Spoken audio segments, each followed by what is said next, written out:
नमस्कार दोस्तों, स्वागत है आपका आपके अपने चैनल निवेश क्रम में। आपका बहुत बहुत आभार सबसे पहले कि आप इस चैनल से अब जुड़ते ही जा रहे हैं और ये फैमिली अब बढ़ती ही जा रही है। वन डे वन आइडिया के तहत हम रोजाना एक कंपनी का यहाँ पर डिस्कशन कर रहे हैं, आपके साथ पूरा एनालिसिस कर रहे हैं, उसका कंपनी को समझ रहे हैं, फंडामेंटल और टेक्निकल एनालिसिस कर रहे हैं। आपका बहुत बहुत प्रेम हमसे जुड़ता ही जा रहा है और ऐसा ही रिस्पॉन्स आप बनाए रखिए। आप सब्सक्राइब करते रहिए और लाइक करते रहिए और इसे ही हमें प्रोत्साहित कर। अब हम चलते हैं आज की कंपनी, जिसका आप थंबनेल में देख ही चुके हैं। आज की कंपनी है RHI मैग्नेशिटा। एक थोड़ा सा नाम लेने में भी समस्या आ रही है, RHI मैग्नेशिटा। बस शानदार कंपनी है, ये शानदार फंडामेंटल है इस कंपनी के। आप इसको देखिए। आप ये थोड़ा वीडियो लंबा होने वाला है क्योंकि इसका बहुत डिटेल डिस्कशन हमने यहाँ पर किया है कंपनी के बारे में। चलते हैं आज की कंपनी की ओर। जैसा आप थंबनेल में देख ही चुके हैं, RHI मैग्नेशिटा नाम है कंपनी का। बहुत शानदार कंपनी है, रिफ्रैक्टरीज के बिजनेस में है। रिफ्रैक्टरी का बिजनेस समझने के लिए हमने एक शानदार प्रेजेंटेशन तैयार किया है यहाँ पे। आप प्रोडक्ट लाइन या कंपनी का डिस्कशन हम जो जिस सेगमेंट में करते हैं उसमें आप देखेंगे, आपकी पुरानी यादें भी ताज़ा हो जाएंगी। और यह कंपनी बहुत शानदार बिजनेस है इसका, रिफ्रैक्टरीज का बिजनेस है। आगे चलते हैं कंपनी का बिजनेस, फंडामेंटल और टेक्निकल की ओर।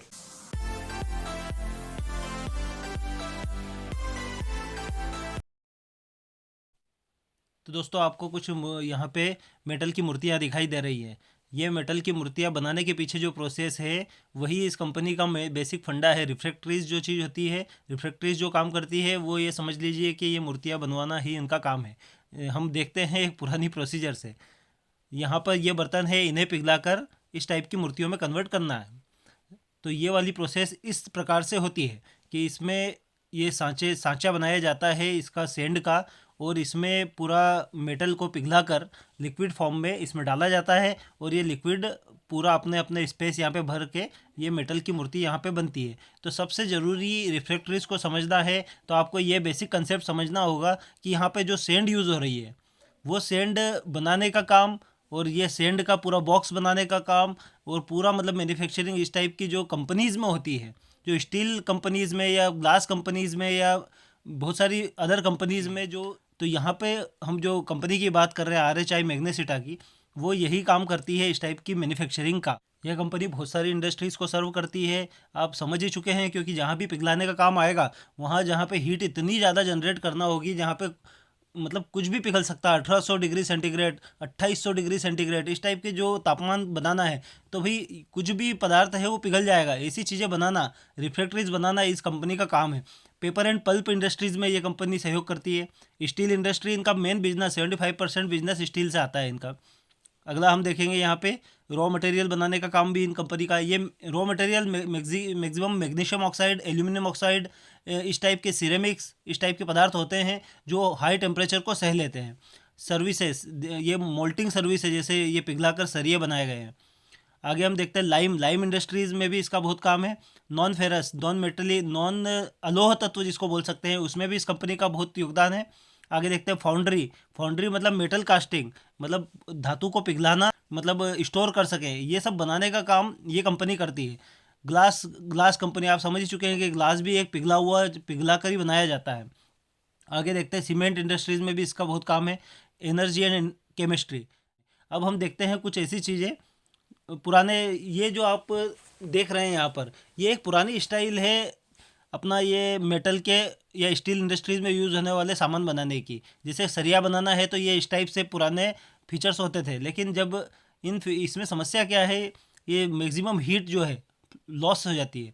आप देख ही सकते हैं यहाँ पे हीट बाहर निकल रही है। जैसे ये जो गेट बने हुए हैं ये भी इतने हीट प्रूफ नहीं थे, तो ये हीट बाहर निकल जाती है, इसमें अच्छा खासा लॉस होता था।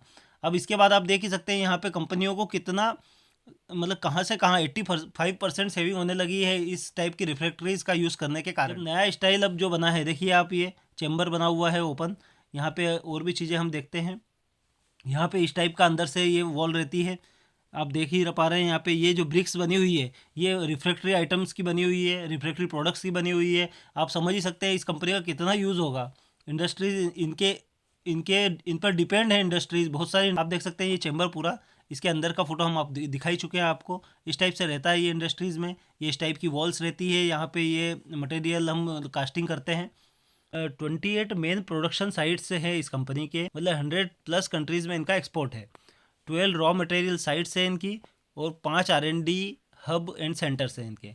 इसमें आप देख सकते हैं यहाँ पे ये सब साइट्स दिख रही हैं इनकी प्रोडक्शन की। ये हिस्सा यूरोप का है और नीचे अफ्रीका में कुछ साइट्स हैं। इंडिया में इनकी 4 मेन साइट्स हैं, भिवंडी, कोलकाता, मुंबई और वेंकटपुरम। फंडामेंटल्स के लिए हम आ चुके हैं स्किनर.इन की वेबसाइट पर। यहाँ पे हम देख सकते हैं ओरिएंट रिफ्रैक्टरीज इस कंपनी का पुराना नाम है। ये कंपनी रिफ्रैक्टरीज में लीडिंग कंपनी है। आगे हम इसका रेवेन्यू ब्रेकअप अगर देखते हैं तो 74% इसका रेवेन्यू आता है मैन्युफैक्चरिंग ऑफ रिफ्रैक्टरीज से और 22% इसका ट्रेडिंग से आता है। ट्रेडिंग मतलब रिफ्रैक्टरी आइटम की सेलिंग से। आगे हम देखेंगे इसका स्टील इंडस्ट्री में इसका 75% सेल्स का हिस्सा है और बाकी industries glass, cement, non ferrous, petrochemicals में बाकी का है। आगे देखते हैं भिवंडी, राजस्थान, टेंगी, ओडिशा में इसकी मैन्युफैक्चरिंग ऑपरेशन हो रहे हैं। कैपेसिटी एक्सपांशन के लिए इस कंपनी ने 100% स्टेक 44 करोड़ रुपीज़ में Manishree refractories and ceramic private limited में लिया है। इससे इनका एक्सपांशन इनने 18,000 टन इंक्रीज़ इनकी कैपेसिटी हो गई है MGU ब्रिक्स बनाने में। आगे इनने 100% स्टेक लिया है inter metal engineers India private limited में। तो इससे गल्फ और अफ्रीकन कंट्रीज़ में भी इनका एक्सपोर्ट बढ़ चुका है। ये हम आ गए इसके क्वार्टरली रिजल्ट की और सेल्स इसका इंक्रीजिंग वे में ही है। देखो आप पिछले साल से YOY में सेल बढ़ाई ही है। OPM परसेंटेज भी आप देख सकते हैं 15% 17% चल रहा है। इंटरेस्ट कंपनी -1 मतलब कोई इंटरेस्ट पे नहीं कर रही है ऐसा कुछ भी। Tax percentage okay. Net profit में आप देख सकते हैं कि साल दर साल कितनी बढ़ोतरी हो रही है तेज़ी से 20-20 25-25% के आसपास की ग्रोथ है इसकी। प्रॉफिट एंड लॉस स्टेटमेंट यहाँ पे साल दर साल का ये आपको दिखा ही रहा है। पिछले साल से हम मार्च 21 से देखते हैं तो 1300 करोड़ और 1600 करोड़ अच्छा खासा डिफरेंस है सेल्स में। यहाँ पे OPM 15-16%। इंटरेस्ट यहाँ पे 7 करोड़ का इंटरेस्ट है, कोई ज़्यादा लोन नहीं है इस कंपनी पर। यहाँ पे अब देखते हैं नेट प्रॉफिट इसका 136 179 ईयर बाई ईयर बढ़ता ही जा रहा है। यहाँ पे डिविडेंड भी अच्छा दे रही है कंपनी। आगे बैलेंस शीट पे चलते हैं। बैलेंस शीट आप यहाँ रिजर्व्स देखते हैं हम। सबसे जरूरी चीज़ रिजर्व 836 करोड़ रिजर्व है कंपनी के पास और बोरोइंग है मात्र 62 करोड़। डिक्रीजिंग ही है, डेटर डेज बढ़िया है और ये everything is okay in this company. Promoter holding आप देख सकते हैं, प्रमोटर होल्डिंग में इंक्रीज़ हुआ है। FII में थोड़ा गिरावट आई है लेकिन प्रमोटर ने मैक्सिमम शेयर इसका खरीदा है। तो आगे DII का भी रेशो अच्छा खासा है और 20% मात्र पब्लिक के पास है। आगे चलते हैं इसके टेक्निकल की ओर। यहाँ पे आ गए हम इसके टेक्निकल चार्ट की ओर। 5 साल का यहाँ पे हम चार्ट देख रहे हैं। इसमें आप देखिए पूरा चार्ट अप ट्रेंड में है। कंपनी लगातार प्रॉफिटेबल ही कंपनी है ये, इसलिए इसका चार्ट सीधे सीधे ये शो कर रहा है। यहाँ पे आप देख सकते हैं कि नीचे का अच्छा खासा वॉल्यूम भी आ रहा है। तो देखो दोस्तों, आपने एक शानदार बिजनेस, शानदार फंडामेंटल और टेक्निकल के साथ यहाँ पे उपलब्ध है। इसमें एक ही समस्या है, इसका नाम जो थोड़ा याद रखना मुश्किल होता है। और एक रिफ्रैक्टरी का बिजनेस आपने समझा बहुत अच्छे तरीके से। हमारे 3 प्रिंसिपल हमेशा याद रखिए। 3% से ज़्यादा निवेश नहीं होना चाहिए किसी एक सिंगल कंपनी में। सेकंड है, डाउन ट्रेंड का शेयर ना तो बाई करना है ना एवरेज करना है और हमेशा बाइंग चंक्स में करना है। तो 3 प्रिंसिपल याद रखिए, अपने सलाहकार से सलाह लेकर ही निवेश कीजिए। धन्यवाद।